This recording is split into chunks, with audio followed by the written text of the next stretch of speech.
অধিকাংশ পরিবারগুলো ধ্বংস হচ্ছে কেবলমাত্র কি শ্বশুর শাশুড়ির কারণে।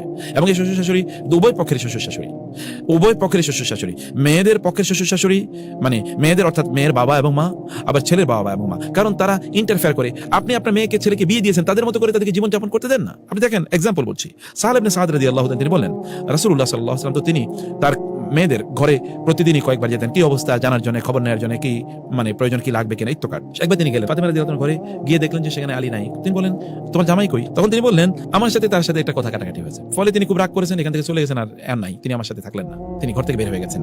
রাসূলুল্লাহ সাল্লাল্লাহু আলাইহি ওয়াসাল্লাম বললেন, একটু দেখো তো আইনা হুয়া, সে কোথায়? কেউ একজন বলে তিনি মসজিদে শুয়ে আছেন।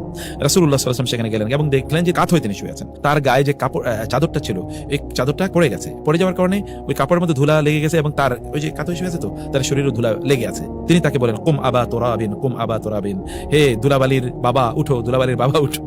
মানে দেখেন জামাইকে, মানে আমরা ওরে গিয়ে বলতাম, এই তুমি আমার মেয়ের সাথে, তুমি আমাকে চেনো, আমি নবী, আমার মেয়ে জান্নাতের শ্রেষ্ঠতম নারী, তুমি তার সাথে এমন আচরণ করছো, উঠো, এখানে কি করছো, যাও, তুমি অন্যায় করেছো। তিনি কি করেছেন? বিষয়টাকে এত লাইট করে ফেলেছেন, হে ধুলাবালির বাবা, ধুলাবালির মধ্যে শুয়ে আছেন, উঠো, কি হয়েছে বলো আমাকে। এবং তিনি তাকে এবার ঘরে নিয়ে আসলেন, কত সহজ করে দিলেন। সুবহানাল্লাহ বিহামদি।